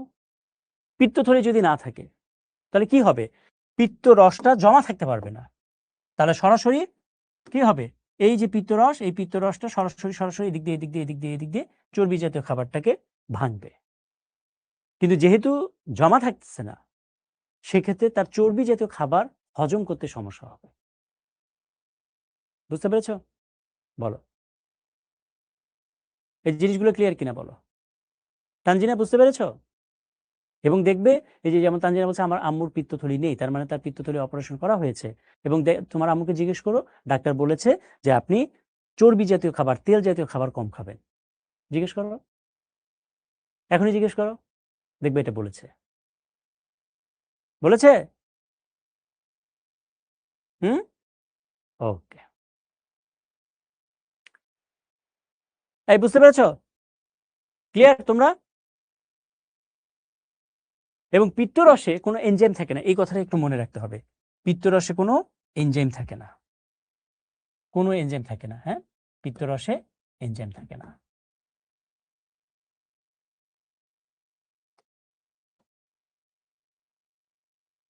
ঠিক আছে, ওকে। এখন আসলে যকৃতের কাজ, এটা পরীক্ষার জন্য ভেরি ভেরি ইম্পর্টেন্ট। যকৃতের দুই ধরনের কাজ রয়েছে। একটা হলো যকৃতের কিছু সঞ্চয়ী ভূমিকা রয়েছে, সঞ্চয়ী মানে যকৃত কিছু কিছু পদার্থ সঞ্চয় করে। আবার যকৃতের কিছু বিপাকীয় ভূমিকা রয়েছে, যকৃতের মধ্যে বিভিন্ন রকমের ক্রিয়া বিক্রিয়া সংঘটিত হয়। যকৃতের দুই ধরনের কাজ রয়েছে, যকৃত কিছু জিনিস সঞ্চয় করে এবং কিছু বিক্রিয়া করে, এটাকে বলছি আমরা বিপাকীয় ভূমিকা। আমরা প্রত্যেকটা জিনিস, হ্যাঁ, পিত্তরস হলো ক্ষারধর্মী, ইয়েস। প্রথমে আসলে যকৃতের বিপাকীয় ভূমিকা, যকৃতের মধ্যে কি কি বিক্রিয়া সংঘটিত হয় সেটা আমরা দেখি। তাহলে দেখো, যকৃতের মধ্যে আমরা এটা সংক্ষেপে মনে রাখতে পারি কাপল এইচবিডি দিয়ে। কাতে কার্বোহাইড্রেট, পতে হলো প্রোটিন বিপাক, লতে হলো লিপিড, এইচতে হলো heat production, haemoglobin breakdown, hormone breakdown, আর হলো হরমোন সিনথেসিস। ওকে, বিতে হলো বাইল প্রোডাকশন, বাইল মানে হলো পিত্ত, পিত্তরস, হ্যাঁ, আর হলো ব্লাড, রক্ত পরিশুদ্ধ করে, আর ডিতে ডিটক্সিফিকেশন। বা আমরা যদি এই ছবিটা দেখি, এই যে শর্করা বিপাক, প্রোটিন বিপাক, লিপিড বিপাক, এনজাইম উৎপাদন, তাপ শক্তি উৎপাদন, বিষ অপসারণ, হরমোন ভাঙ্গন, হিমোগ্লোবিন ভাঙ্গন, রক্তের উপাদান সংশ্লেষ, এগুলো হলো যকৃতের বিপাকীয় ভূমিকা। ঠিক আছে, আচ্ছা, আমরা এখন প্রথমে আসি। তাহলে প্রথমে হলো শর্করা বিপাক। তোমাদের বইয়ে অনেক কিছু লেখা আছে, এইটা এই ছবিটা তুমি যদি দেখো তাহলে তোমাদের জন্য অনেক ইজি হয়ে যাবে। আমি এইটা একটু বুঝিয়ে বলি তোমাকে। তোমাদের মনে আছে আমি তোমাদেরকে বলেছিলাম শর্করা জাতীয় খাবার ভেঙে কিসে পরিণত হয়? গ্লুকোজে পরিণত হয়। প্রোটিন জাতীয় খাবার ভেঙে কিসে পরিণত হয়? অ্যামিনো অ্যাসিডে পরিণত হয়। এবং চর্বি জাতীয় খাবার ভেঙে ফ্যাটি অ্যাসিড এবং গ্লিসারলে পরিণত হয়, আমরা বলেছিলাম, রাইট? আচ্ছা, এখন খাবারটা যখন ভেঙে গেল, এই যে ক্ষুদ্রান্তে ভেঙে যায়, ভেঙে পরিপাক হয়। পরিপাক হওয়ার পরে এই যে এটা একটা নালী, এই নালীটার নাম হলো হেপাটিক পোর্টাল শিরা। এই হেপাটিক পোর্টাল শিরাতে এই খাবারের উপাদানগুলো আসবে। তাহলে যে এই যে গ্লুকোজ, গ্লুকোজ এখান থেকে হেপাটিক পোর্টাল শিরাতে আসলো, এসে হেপাটিক পোর্টাল শিরার মাধ্যমে গ্লুকোজটা কোথায় যায়? এই গ্লুকোজটা চলে যায় হলো লিভারের মধ্যে। ওকে, লিভারে গ্লুকোজটা যাওয়ার পরে লিভার এখন এখানে কিছু ঘটনা ঘটাবে। লিভার এখন এখানে কিছু ঘটনা ঘটাবে, ঠিক আছে? খাবারটা নিয়ে কিছু ঘটনা ঘটাবে। কি কি ঘটনা ঘটাবে? আমরা আর 5 মিনিট পরে ব্রেক দিব, 5 মিনিট। আচ্ছা, কি কি ঘটনা ঘটাবে আমরা একটু দেখি। এই যে গ্লুকোজটা চলে গেল না, গ্লুকোজ তো চলে গেল। আচ্ছা, গ্লুকোজে শর্ত সাপেক্ষে, ধরো এটা কোষ, কোষের মধ্যে গ্লুকোজের ঘাটতি আছে। কোষের মধ্যে যদি গ্লুকোজের ঘাটতি থাকে, তাহলে এই যে যে গ্লুকোজটা লিভারে গেল, এই গ্লুকোজটা সরাসরি এদিক দিয়ে এই রক্তনালীর মাধ্যমে কোষে চলে যাবে, যদি কোষে গ্লুকোজের ঘাটতি থাকে। মনে করো কোষে কোনো গ্লুকোজের ঘাটতি নাই, হ্যাঁ, তাহলে কি হবে? তাহলে এই যে যে গ্লুকোজটা যাচ্ছে, এই গ্লুকোজটা গেল কোষের মধ্যে গেল, এই গ্লুকোজ করবে কি? কোষে যেহেতু ঘাটতি নাই, এই গ্লুকোজটা তখন গ্লাইকোজেন নামক পদার্থে পরিণত হবে। তাহলে গ্লুকোজ লিভারে কি হিসেবে জমা থাকে? গ্লাইকোজেন হিসেবে জমা থাকে। এবং এই যে গ্লুকোজ যে গ্লাইকোজেনে পরিণত হলো, এই প্রক্রিয়াকে বলা হয় গ্লাইকোজেনেসিস। এটাকে বলা হয় গ্লাইকোজেনেসিস। গ্লাইকো কথাটা আসে গ্লাইকোজেন থেকে, জেনেসিস মানে হলো তৈরি হওয়া। তাহলে গ্লুকোজ থেকে গ্লাইকোজেন তৈরি হওয়ার পদ্ধতিকে বলা হয় গ্লাইকোজেনেসিস। এবং এই প্রক্রিয়া সংঘটিত করতে ইনসুলিন নামক যে হরমোন, এই হরমোনটা ভূমিকা রাখে। ঠিক আছে? তাহলে অতিরিক্ত গ্লুকোজ, আমরা অতিরিক্ত খাবার যদি খাই, তাহলে অতিরিক্ত গ্লুকোজ লিভার কি করে? গ্লাইকোজেন হিসেবে জমা করে রাখে। কেন জমা করে রাখে? যদি কখনো তোমার কোষে গ্লুকোজের ঘাটতি দেখা দেয়, যেমন ধরো সামনে রোজার মাস আসতেছে, তুমি সারাদিন কিন্তু না খেয়ে থাকবে। আচ্ছা, সারাদিন না খেয়ে থাকলে কি তুমি মারা যাবে? সন্ধ্যার দিকে কি মারা যাও তুমি? ইফতারের আগে কি মারা যাও? মারা যাও না কিন্তু। তুমি সারাদিন না খেয়ে থাকলেও বেঁচে থাকো। সারাদিন না খেয়ে থাকলেও তুমি কিন্তু তোমার দৈনন্দিন কাজকর্ম করতে পারছো। সারাদিন ধরে তুমি কিন্তু কাজ করতে পারো। তাহলে তুমি সকাল ভোর থেকে না খেয়ে আছো, তাহলে তোমার তো কোষের মধ্যে গ্লুকোজের ঘাটতি। তাহলে সারাদিন ধরে কোষে গ্লুকোজ কে সাপ্লাই দেয়? ওই যে লিভারের মধ্যে গ্লাইকোজেন হিসেবে যে গ্লুকোজ জমা ছিল না, এই গ্লাইকোজেনটা এখন ভাঙবে। কখন ভাঙবে? যখন তোমার কোষে গ্লুকোজের পরিমাণ কম থাকবে, তখন এই গ্লাইকোজেনটা ভেঙে গ্লুকোজে আবার পরিণত হবে এবং এই গ্লুকোজটাই কোষের মধ্যে আবার ঢুকবে। তাহলে গ্লাইকোজেন ভেঙে যখন গ্লুকোজ হয়, তখন এই প্রক্রিয়াটাকে বলা হয় গ্লাইকোজেনোলাইসিস। লাইসিস মানে ভেঙে ফেলা। বুঝতে পেরেছো? তাহলে তখন গ্লাইকোজেনোলাইসিস প্রক্রিয়া, গ্লাইকোজেন ভেঙে গ্লুকোজ হবে, এই গ্লুকোজটাই কোষের ভেতরে ঢুকবে এবং এখানে এপিনেফ্রিন এবং গ্লুকাগন নামক হরমোন কাজ করে। বুঝতে পেরেছো? আচ্ছা, এমন যদি হয়, ধরো তোমার কোষে তোমার গ্লুকোজের পরিমাণ কম, কোষে গ্লুকোজের পরিমাণ কম, তুমি শর্করা জাতীয় খাবার খাচ্ছ না, তুমি মনে করো 10 দিন ধরে ভাত খাচ্ছ না, কোনো শর্করা জাতীয় খাবার খাচ্ছ না, তখন কি হবে? তুমি ধরো শুধুমাত্র প্রোটিন জাতীয় খাবার খাচ্ছ, চর্বি জাতীয় খাবার খাচ্ছ। তাহলে প্রোটিন জাতীয় এবং চর্বি জাতীয় খাবার খেলে কি হয় দেখো, এই যে চর্বি জাতীয় খাবার এবং প্রোটিন জাতীয় মানে অ্যামাইনো অ্যাসিড এবং ফ্যাটি অ্যাসিড এবং গ্লিসারল, এগুলো তো লিভারের মধ্যে যায়, গিয়ে এগুলো করে কি, এই অ্যামাইনো অ্যাসিড এবং ফ্যাটি অ্যাসিড এবং গ্লিসারল এগুলো আবার গ্লুকোজে পরিণত হতে পারে। তাহলে এগুলো কি কোনো শর্করা টাইপের খাবার? শর্করা টাইপের খাবার না, এগুলো হলো অশর্করা খাবার। তাহলে অশর্করা জাতীয় খাবার থেকে গ্লুকোজ তৈরির যে পদ্ধতি, এটাকে, এই প্রক্রিয়াকে বলা হয় গ্লুকোনিওজেনেসিস। এবং এই প্রক্রিয়া সংঘটিত করার জন্য গ্লুকাগন নামক হরমোন কাজ করে। ঠিক আছে? বুঝতে পেরেছো? তাহলে এই ঘটনাটা কখন ঘটবে? যখন তোমার কোষে গ্লুকোজের পরিমাণ কম, তুমি যদি খাবার গ্লুকোজ মানে শর্করা জাতীয় খাবার যদি না খাও, তখন এই অ্যামিনো অ্যাসিড এবং ফ্যাটি অ্যাসিড এবং গ্লিসারল, তার মানে প্রোটিন এবং চর্বি থেকেও গ্লুকোজ হয়। কথাটা হলো এরকম। ওকে, আচ্ছা, যদি এমন হয় যে গ্লুকোজ গ্লাইকোজেনে পরিণত হলো, তারপরও এক্সট্রা আরো গ্লুকোজ থেকে গেল, লিভারের মধ্যে। তাহলে লিভারের মধ্যে যদি এক্সট্রা আরো গ্লুকোজ থেকে যায়, তখন এই অতিরিক্ত গ্লুকোজ আবার চর্বিতেও পরিণত হতে পারে, এবং গ্লুকোজ থেকে যখন চর্বি তৈরি হবে তখন এই প্রক্রিয়াকে বলা হয় লাইপোজেনেসিস, এবং এই লাইপোজেনেসিস প্রক্রিয়ায় ইনসুলিন গুরুত্বপূর্ণ ভূমিকা পালন করে, এবং এই চর্বিটাই লিভারে তখন জমা থাকে। আর লিভারে যদি চর্বি জমা হয় তখন তাকেই বলা হয় ফ্যাটি লিভার। একজন জিজ্ঞেস করেছিল একটু আগে যে ফ্যাটি লিভার জিনিসটা কি, তখন তাকে বলা হয় fatty liver. Fatty liver.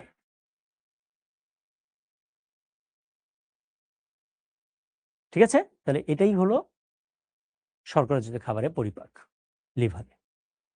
Clear? So আমরা এখন নামাজের ব্রেকে চলে যাব। আমরা ঠিক বাজে কয়টা? 5:50। আমরা 6:05 চলে আসবো। হ্যাঁ, 6:05।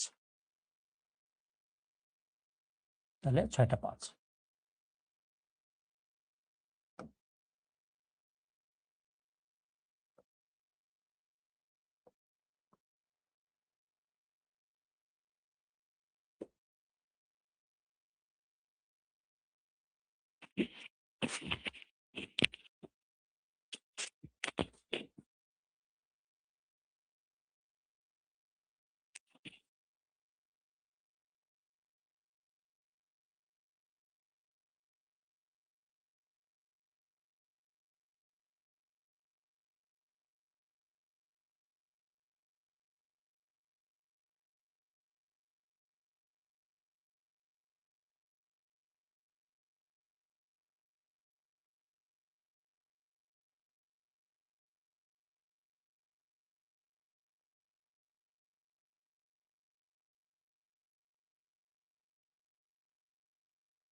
ওকে, সবাই কানেক্টেড হয়ে যাও, আমরা আবার চলে আসলাম, সবাই কানেক্টেড হোক। সবাই এসছো?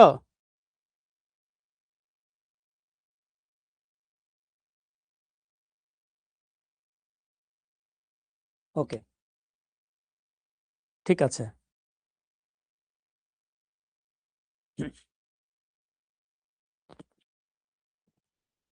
চলে এসছো, হ্যাঁ, ওকে। তাহলে আমরা আরেকটু এটা রিক্যাপ করি প্রথম থেকে। সেটা হলো যে আমরা যে শর্করা জাতীয় খাবার খাই, আমরা জানি শর্করা জাতীয় খাবার ভেঙে গ্লুকোজে পরিণত হয়। আমরা জানি আমিষ জাতীয় খাবার ভেঙে বা প্রোটিন জাতীয় খাবার ভেঙে অ্যামিনো অ্যাসিড হয়। চর্বি জাতীয় খাবার ভেঙে ফ্যাটি অ্যাসিড এবং গ্লিসারল হয়। শর্করা জাতীয় খাবারের কথা যেহেতু আমরা বলছি শর্করা বিপাক, তাহলে এই যে গ্লুকোজ পরিণত হলো, এই গ্লুকোজটা হেপাটিক পোর্টাল শিরার মাধ্যমে লিভারে চলে যায়। লিভারে গিয়ে অতিরিক্ত গ্লুকোজ গ্লাইকোজেনেসিস প্রক্রিয়ায় গ্লাইকোজেনে পরিণত হয় এবং এখানে ইনসুলিন কাজ করে। যখন কোষের গ্লুকোজের ঘাটতি দেখা যায়, তখন এই গ্লাইকোজেনটা ভেঙে গ্লুকোজে পরিণত হয়, তখন এই প্রক্রিয়াকে বলা হয় গ্লাইকোজেনোলাইসিস, এবং এই প্রক্রিয়ায় এপিনেফ্রিন এবং গ্লুকাগন কাজ করে থাকে। ওকে, আচ্ছা। অ্যামিনো অ্যাসিড এবং ফ্যাটি অ্যাসিড এবং গ্লিসারল এগুলো থেকেও গ্লুকোনিওজেনেসিস প্রক্রিয়ায় গ্লুকোজ তৈরি হতে পারে এবং এখানে গ্লুকাগন নামক হরমোন কাজ করে থাকে। অতিরিক্ত গ্লুকোজ থেকে অতিরিক্ত গ্লুকোজ লাইপোজেনেসিস প্রক্রিয়ায় চর্বিতে পরিণত হতে পারে এবং এই প্রক্রিয়ায় ইনসুলিন কাজ করে থাকে। এবং অতিরিক্ত চর্বি এটা লিভারে জমলে সেটাকে বলা হয় ফ্যাটি লিভার, এবং এই অতিরিক্ত চর্বি বা কোলেস্টেরল বা আমরা যদি বলি চর্বি, এগুলো রক্তনালীতেও জমা হতে পারে। তাহলে রক্তনালীতে যদি অতিরিক্ত চর্বি জমা হয়, এই যে অতিরিক্ত যদি জমা হয়, তখন রক্ত চলাচল বিঘ্ন হয়। ঠিক আছে, এটা হলো শর্করা বিপাক। এখন আমরা চলে আসি লিভারের প্রোটিন বিপাক বা আমিষ বিপাক কি হয়। বিপাক মানে হলো বিক্রিয়া। আমরা জানি আমিষ জাতীয় খাবার ভেঙে কিসে পরিণত হয়? অ্যামিনো অ্যাসিডে পরিণত হয়। এই হলো সেই অ্যামিনো অ্যাসিড। এই অ্যামিনো অ্যাসিড এখন কি করবে? হেপাটিক পোর্টাল শিরার মাধ্যমে কোথায় চলে যাবে? লিভারে চলে যাবে। লিভারে যাওয়ার পর অ্যামিনো অ্যাসিড ডিঅ্যামিনেশন প্রক্রিয়ায় কিটো অ্যাসিড এবং অ্যামিনো মূলকে পরিণত হবে। ডিঅ্যামিনেশন মানে কি? অ্যামিনো অ্যাসিড থেকে যদি অ্যামিনো মূলকে বাদ দেওয়া হয়, তখন এই প্রক্রিয়াকে বলা হয় ডিঅ্যামিনেশন। তাহলে অ্যামিনো অ্যাসিড থেকে ডিঅ্যামিনেশন প্রক্রিয়ায় অ্যামিনো অ্যাসিড ভেঙে কিসে কিসে পরিণত হয়? কিটো অ্যাসিড এবং অ্যামিনো মূলকে পরিণত হয়। এর মধ্যে যে কিটো অ্যাসিডটা থাকে, এই কিটো অ্যাসিড এটা ক্রেবস চক্রে প্রবেশ করে, ক্রেবস চক্রে প্রবেশ করে শক্তি উৎপাদনে ব্যবহৃত হয়। আর বাকি যে অ্যামিনো মূলকটা থাকলো, এই অ্যামিনো মূলক হাইড্রোজেন আয়নের সাথে যুক্ত হয়ে অ্যামোনিয়াতে পরিণত হয়। এই অ্যামোনিয়াতে যেটা পরিণত হলো, এই অ্যামোনিয়া এটা আমাদের শরীরের জন্য অত্যন্ত ক্ষতিকর। তার মানে অ্যামোনিয়াকে অ্যামোনিয়া হিসেবে রাখা যাবে না। এই অ্যামোনিয়া কি হয়? আমাদের লিভারের মধ্যে ইউরিয়া চক্র রয়েছে বা অর্নিথিন চক্র রয়েছে। এই ইউরিয়া বা অর্নিথিন চক্রে কার্বন ডাইঅক্সাইড তৈরি হয়। তাহলে যেই কার্বন ডাইঅক্সাইডটা তৈরি হয়, সেই কার্বন ডাইঅক্সাইডের সাথে এই অ্যামোনিয়াটা যুক্ত হয়। যুক্ত হয়ে এই অ্যামোনিয়া ইউরিয়াতে পরিণত হয়। ওকে, এবং এই ইউরিয়া পরবর্তীতে কিডনির মাধ্যমে, মূত্রের মাধ্যমে শরীর থেকে বাইরে বের হয়ে যায়। ঠিক আছে, অতিরিক্ত অ্যামিনো অ্যাসিড কি হয়? অতিরিক্ত অ্যামিনো অ্যাসিড তাহলে এই ঘটনাগুলো ঘটায়। ওকে, বুঝে গেল? আচ্ছা, আর কি? এই যে আমরা যে লিভারের কথা বলছি, এই লিভার থেকে বা যকৃত থেকে অ্যানজিওটেনসিনোজেন নামক হরমোন নিঃসরণ হয়। অ্যানজিওটেনসিনোজেন নামক হরমোন নিঃসরণ হয়। এই হরমোনকে সক্রিয় করে হলো রেনিন নামক এনজাইম। এই রেনিন এনজাইম কোথা থেকে আসে? এই রেনিন এনজাইম আসে হলো বৃক্ক থেকে বা কিডনি থেকে। তাহলে কিডনি যে রেনিন এনজাইমটা নিঃসৃত করে, এই রেনিন এনজাইমের উপস্থিতিতে অ্যানজিওটেনসিনোজেন এই হরমোনটা সক্রিয় হয় এবং এই হরমোনটা কি করে? রক্তচাপ বৃদ্ধি করে।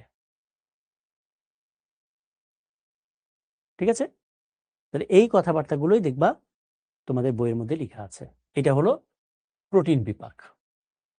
তাহলে যকৃতে প্রোটিন বিপাক কিভাবে হয়, এই জিনিসটা তোমরা বুঝতে পেরেছো কিনা কমেন্টে জানিয়ে দাও।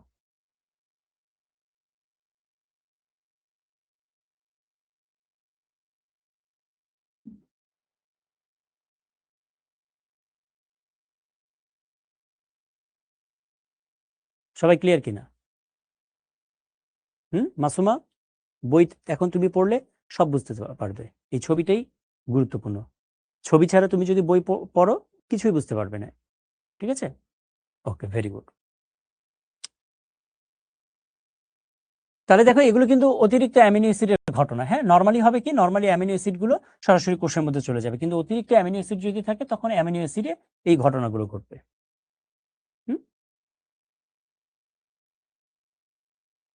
আচ্ছা, তাহলে আমি আরেকবার বলি, ক্লিয়ার যদি না হয়ে থাকে।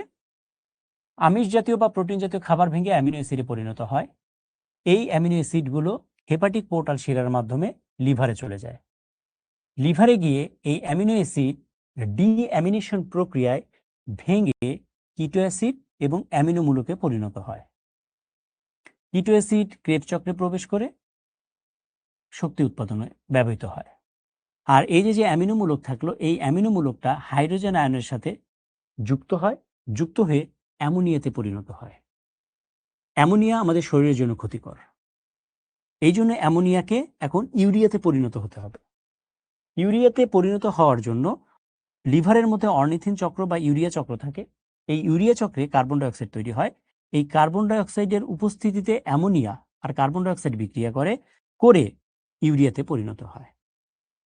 এই ইউরিয়া কিডনির মাধ্যমে, মূত্রের মাধ্যমে শরীর থেকে বের হয়ে যায়।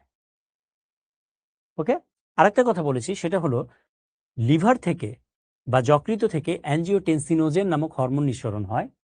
এই হরমোন বৃক্ক থেকে রেনিন নামক এনজাইমের উপস্থিতিতে সক্রিয় হয়ে রক্তচাপ বৃদ্ধি করে। এখন বুঝতে পেরেছো? বলো, ক্লিয়ার সবাই? রাতুল,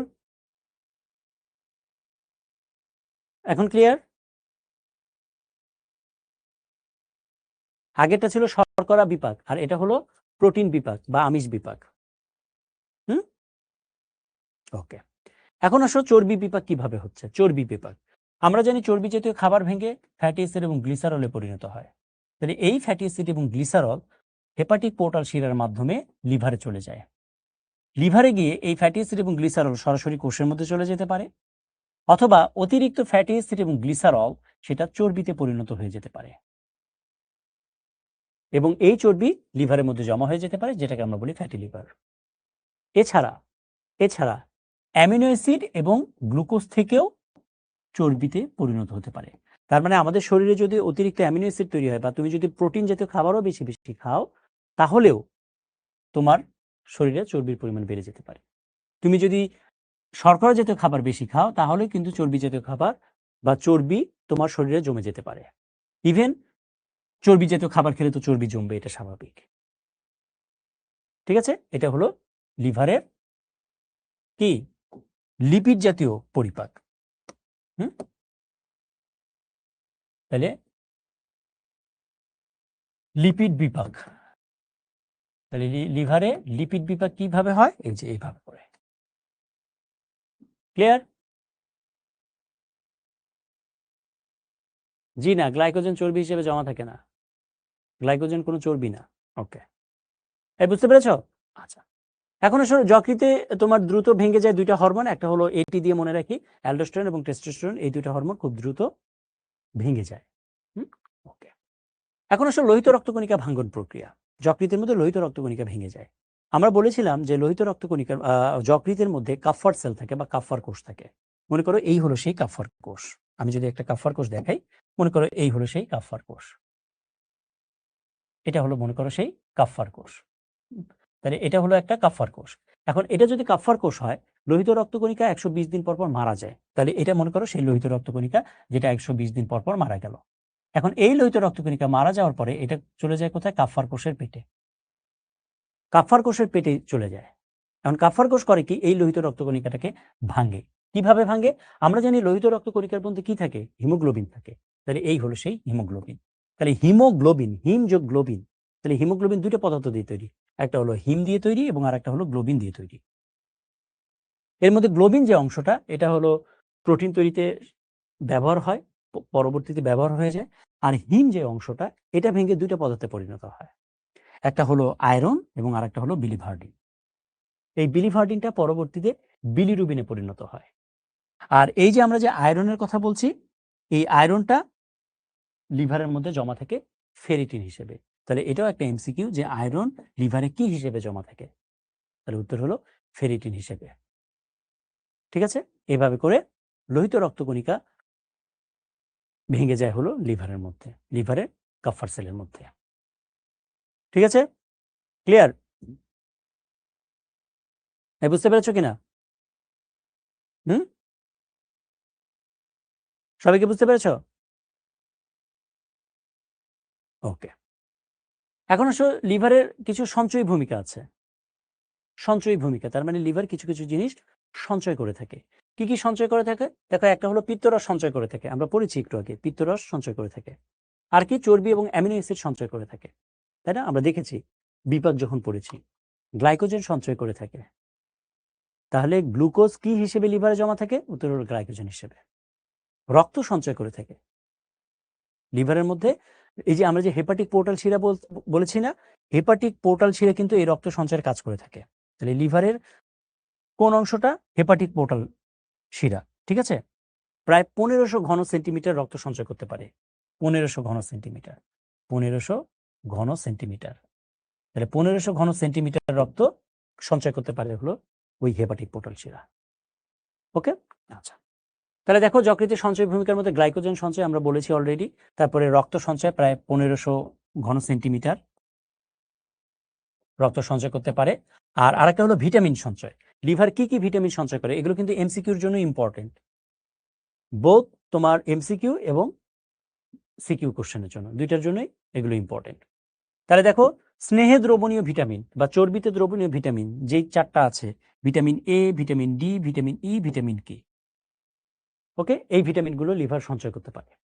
তারপর পানিতে দ্রবণীয় ভিটামিন দুইটা থাকে, একটা হলো ভিটামিন বি আর একটা ভিটামিন সি। এই ভিটামিনগুলো লিভার সঞ্চয় করতে পারে। তারপরে ভিটামিন বি12, ফলিক অ্যাসিড, এগুলো লিভার সঞ্চয় করতে পারে। এগুলো হলো লিভারের সঞ্চয় ভূমিকা। এছাড়া লিভার কিছু মিনারেল সঞ্চয় করতে পারে, খনিজ পদার্থ সঞ্চয় করতে পারে। কি কি খনিজ পদার্থ আমরা একটু দেখে নিই। লিভার খনিজ পদার্থের মধ্যে আমরা ছন্দ দিয়ে মনে রাখতে পারি, আয়, মলি, কাজিকে, পিটাই। আয়তে হলো আয়রন, মলিতে হলো মলিবডেনাম, কতে হলো কপার, জেতে জিঙ্ক, কেতে তোমার কপার, পিটাইতে হলো পটাশিয়াম। তাহলে এগুলো, এই মিনারেলগুলো সঞ্চয় করে হলো যকৃত। আর পিত্তরস সঞ্চয় তো আমরা বলেছি, আর চর্বি এবং অ্যামিনো অ্যাসিড সঞ্চয়, এগুলো তো আমরা অলরেডি বলেছি। তাহলে আমরা একটু কোশ্চেন সলভ করি, তোমার প্র্যাকটিস এমসিকিউ। যেমন একটা হলো যে লালা গ্রন্থি নিঃসৃত পরিপাক রসের নাম কি?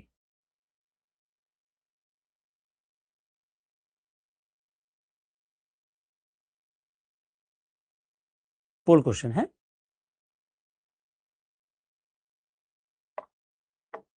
তাহলে কি হবে? খুবই সহজ একটা প্রশ্ন। লালা গ্রন্থি নিঃসৃত পরিপাক রস মানে এই লালা গ্রন্থি থেকে কোন পরিপাক রসটা নিঃসৃত হয়? তার মানে লালা রসে পরিপাক নিঃসৃতকারী কোন রসটা থাকে বা এনজাইমটা থাকে?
তাহলে কি হবে? খুবই সহজ একটা প্রশ্ন।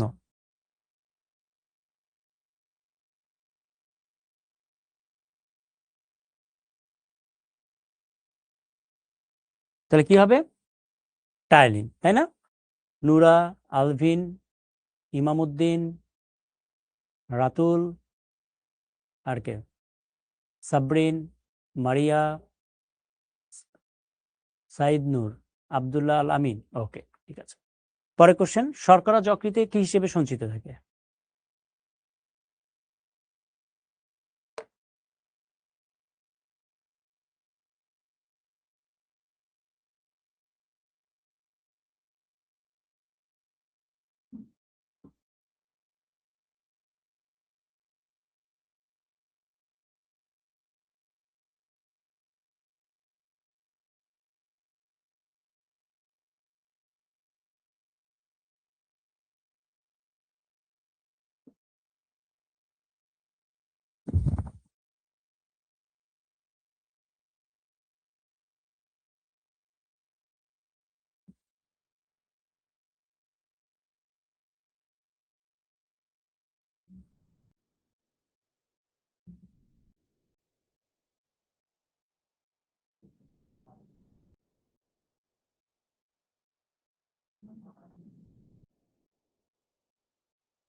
খুবই সহজ।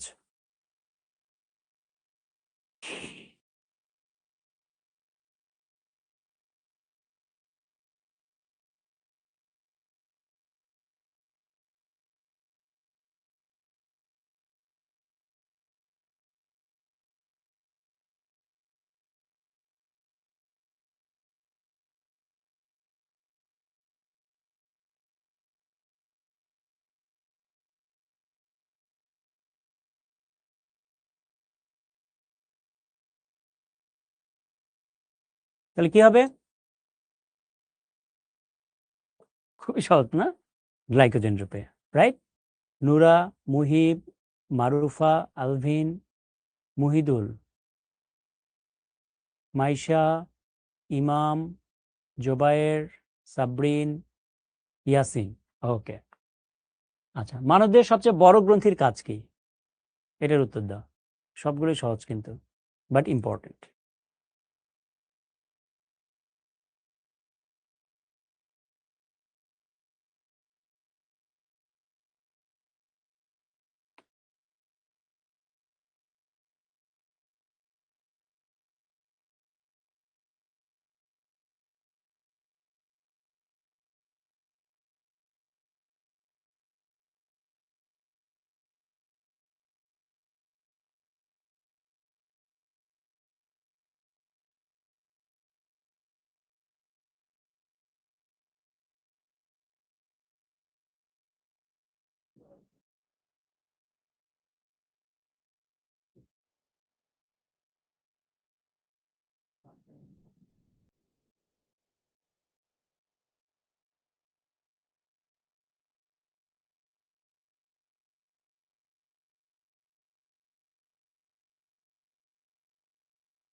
তাহলে কি হবে?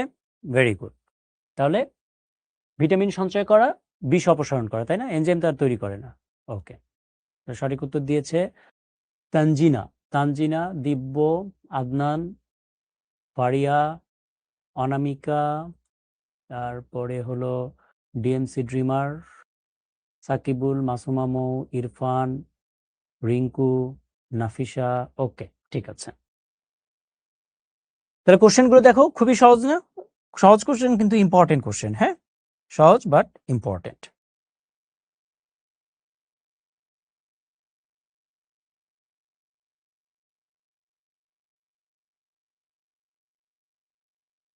ওকে, ঠিক আছে। তাহলে আমরা কিছু ইম্পর্টেন্ট, তাহলে তোমাদের পরীক্ষার জন্য ইম্পর্টেন্ট এই যেগুলো আমরা পড়লাম, এর মধ্যে ইম্পর্টেন্ট কিছু কোশ্চেন আমরা একটু লিখে নেই, হ্যাঁ?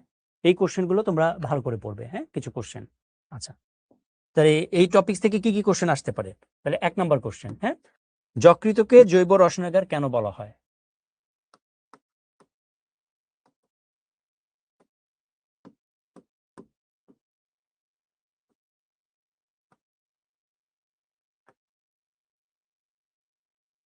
হয় কেন? ভেরি ভেরি ইম্পর্টেন্ট একটা কোশ্চেন। কেন ভেরি ভেরি ইম্পর্টেন্ট সেটাও আমি তোমাকে বলে দিই। এটা হলো দিনাজপুর বোর্ড 21, তারপরে হলো ঢাকা কুমিল্লা বরিশাল, ঢাকা কুমিল্লা বরিশাল বোর্ড 17,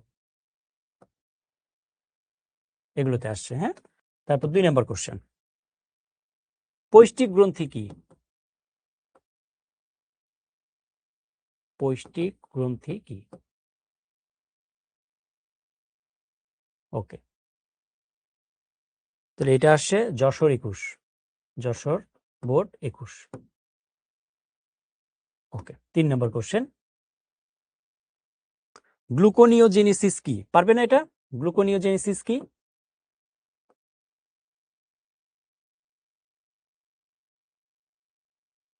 পারবে এটা? গ্লুকোনিওজেনেসিস কি?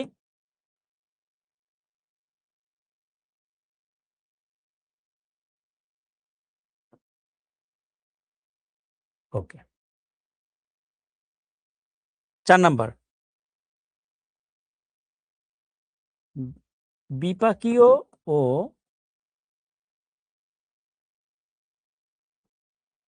সঞ্চয়ী কাজে যকৃতের ভূমিকা বিশ্লেষণ করো।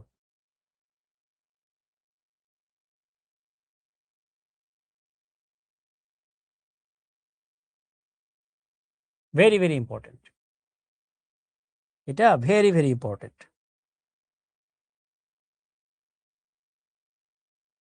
দিনাজপুর, তারপর হলো বরিশাল, হ্যাঁ 25,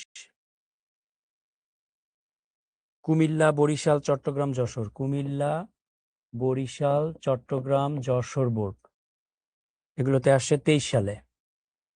তারপরে সিলেট 22 সালে, ঢাকা কুমিল্লা সিলেট বরিশাল, ঢাকা কুমিল্লা সিলেট বরিশাল, এটাতে আসছে 21 সালে, অনেকবার আসছে। আচ্ছা, আর 5 নম্বর কোশ্চেনটা, যকৃৎ পরিপাকে ভূমিকা রাখে।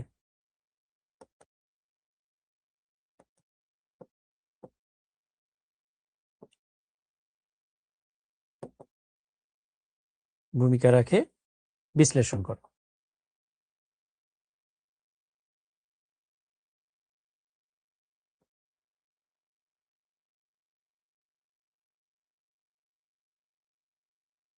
ঢাকা, ময়মনসিংহ, রাজশাহী, হ্যাঁ 23, বরিশাল 22। মানে এই কোশ্চেনগুলো তোমাদের জন্য ভেরি ভেরি ইম্পর্টেন্ট। ঠিক আছে, ওকে, ঠিক আছে। তাহলে তোমাদের জন্য একটা হোমওয়ার্ক থাকলো, এই হোমওয়ার্কটা দেখো। শিক্ষক শিক্ষিকাদের বলেন খাদ্য পরিপাকে এনজাইম গুরুত্বপূর্ণ ভূমিকা পালন করে, তিনি আরো বলেন খাদ্য পরিপাকে শুধু এনজাইম নয়, হরমোনের ভূমিকা অপরিহার্য। তো প্রোটিন পরিপাকে উদ্দীপকের প্রথম উক্তি জৈব রাসায়নিক উপাদানের ভূমিকা লেখো, আর শেষোক্ত উক্তি বিশ্লেষণ করো। এটা হলো তোমাদের জন্য হোমওয়ার্ক। ঠিক আছে, তো তোমাদের কারো কোনো কোশ্চেন আছে কিনা?